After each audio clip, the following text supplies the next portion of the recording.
बेटा आज हम एक स्पेशल टाइप के चेंज के बारे में बात करेंगे जिसका नाम है न्यूक्लियर चेंज।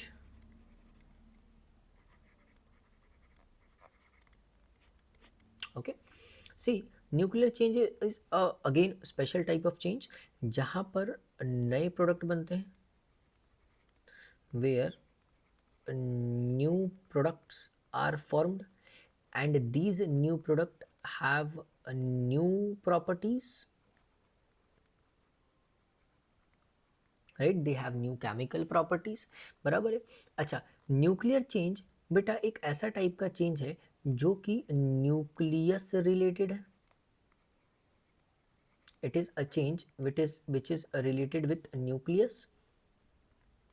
अच्छा, न्यूक्लियस रिलेटेड क्यों है ये आपको आगे चल के समझ में आ जाएगा, जस्ट होल्ड ऑन, है ना। न्यूक्लियस रिलेटेड है। अच्छा, दूसरी बात बेटा, न्यूक्लियर चेंज पीरियोडिक टेबल में सिर्फ और सिर्फ रेडियो एक्टिव एलिमेंट्स ही शो करते हैं। सारे के सारे एलिमेंट्स पीरियोडिक टेबल के न्यूक्लियर चेंज शो नहीं कर सकते, सिर्फ और सिर्फ रेडियो एक्टिव एलिमेंट्स ही पीरियोडिक टेबल शो कर सकते हैं। अच्छा, रेडियो एक्टिव एलिमेंट की पोजीशन समझिए हमारे पीरियोडिक टेबल में। लेट अस सपोज ये हमारा पीरियोडिक टेबल का एक रफ डायग्राम है।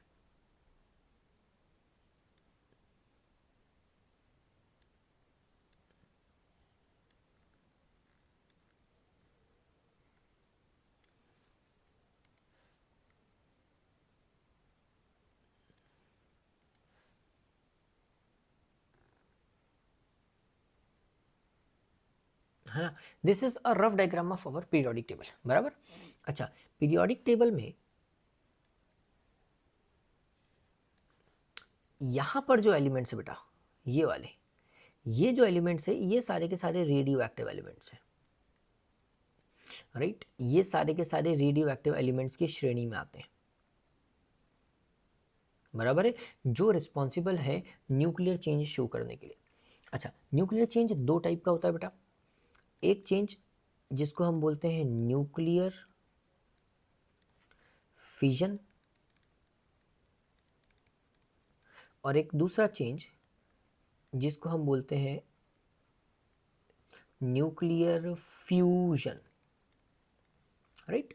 सी, nuclear fission is a special type of change, है ना, एक ऐसा न्यूक्लियर चेंज जहां पर एक बड़ा रेडियो एक्टिव एलिमेंट दो छोटे छोटे रेडियो एक्टिव एलिमेंट्स में कन्वर्ट हो जाता है, या दो छोटे एलिमेंट्स में कन्वर्ट हो जाता है। रेडियो एक्टिव कहना बराबर सही नहीं है, बट दो छोटे एलिमेंट में कन्वर्ट हो जाता है, राइट। अच्छा, ऐसा कैसे होता है?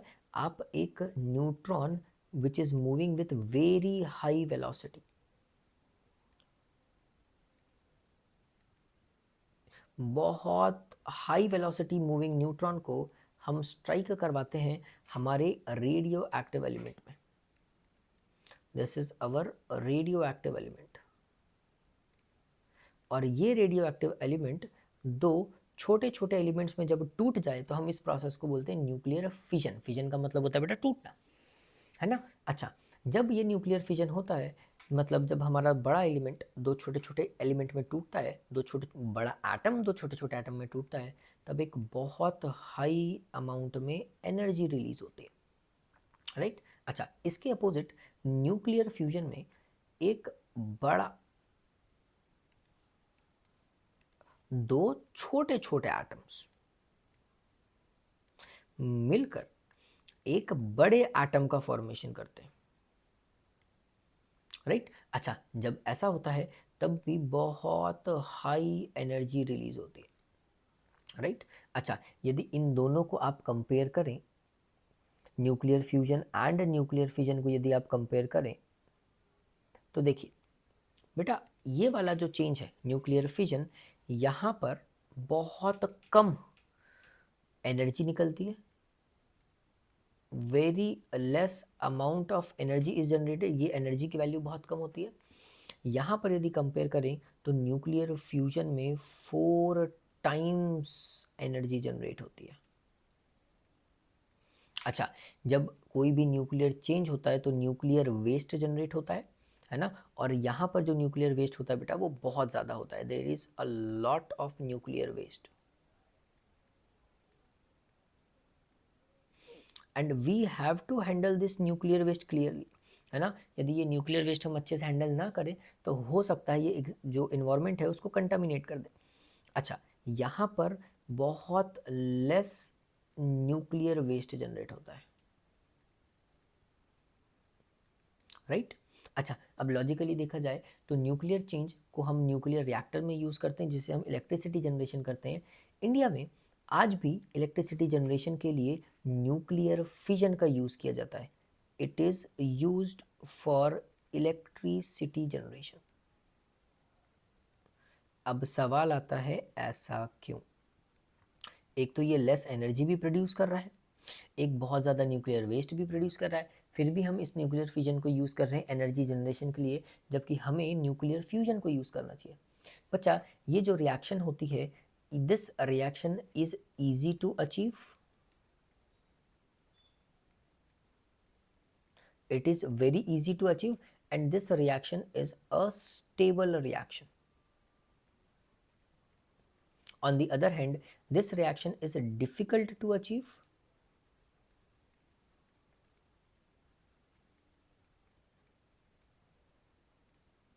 राइट। और ये एक स्टेबल रिएक्शन नहीं होती। दैट मीन्स इसको मैनेज करने के लिए बहुत पापड़ बेलने पड़ते हैं। क्योंकि ऐसा होता है इसलिए हम इस रिएक्शन को एनर्जी जनरेशन के लिए यूज़ नहीं करते। अच्छा, एनर्जी जनरेशन के लिए हम special type of element, radio active element use करते हैं जिसका नाम है यूरेनियम, और यूरेनियम कहीं ना कहीं इस जगह पर पाया जाता है। यूरेनियम का एटॉमिक नंबर होता है बेटा 92, है ना। और यूरेनियम का जो एटॉमिक मास हम यूज़ करते हैं, जिस यूरेनियम को न्यूक्लियर रिएक्टर में, जिस उसका एटॉमिक मास होता है बेटा 235, और इसको बोलते हैं यूरेनियम 235, जिसको हम न्यूक्लियर फ्यूजन के लिए यूज़ करते हैं।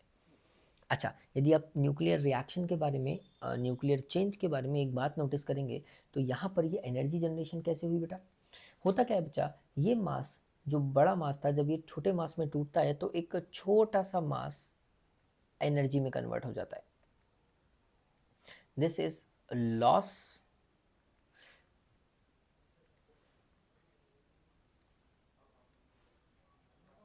this is loss in mass which was converted to energy।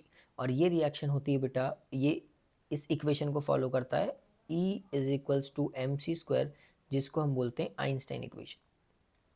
ये इक्वेशन ये बोलती है कि भैया जो मास है वो एनर्जी में कन्वर्ट हो सकता है, और यहाँ पर जो हमारा मास का लॉस हुआ, ये पूरा का पूरा मास एनर्जी में कन्वर्ट हो जाता है। अच्छा, सेम गोज हियर। यहाँ पर जब दो छोटे छोटे एलिमेंट्स, एटम्स मिलकर एक बड़े एटम को फॉर्म करते हैं तो हल्का सा मास लॉस हो जाता है। This loss in mass gets converted into energy, और यही एनर्जी हमको मिलती है। यहाँ पर जो c है बच्चा, this is speed of light, right. अच्छा, यदि आप बहुत ही प्यार से इसको नोटिस करें तो आप ये बात पाएंगे कि nuclear change do not follow law of conservation of mass. ये वो एक स्पेशल टाइप ऑफ रिएक्शन है जो लॉ ऑफ कंजर्वेशन ऑफ मास को फॉलो नहीं करती। ये लॉ हर जगह वैलिड है एक्सेप्ट न्यूक्लियर चेंज, क्योंकि law of conservation of mass ये कहता है कि mass of reactant is equals to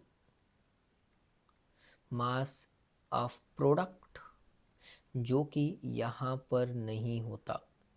ऐसा क्यों? क्योंकि ये लॉस ऑफ मास होता है, बराबर है, और जो छोटा सा लॉस होता है वही हमें एनर्जी के फॉर्म में मिलता है। इस एनर्जी को यूज़ करके हम वाटर को हीट करते हैं, स्टीम में कन्वर्ट करते हैं, उस स्टीम को टरबाइन में मूव करवाते हैं, और टरबाइन से हम जनरेट करते हैं इलेक्ट्रिसिटी जो हमारे घरों पर आती है, बराबर है। तो आज के लिए न्यूक्लियर चेंज में इतना ही। इसके आगे हमारा फोकस इस चैप्टर में सिर्फ केमिकल चेंज पर रहेगा, और हम केमिकल चेंज को ही आगे डील करेंगे। तो बने रहिए हमारे साथ आगे के लेक्चर में।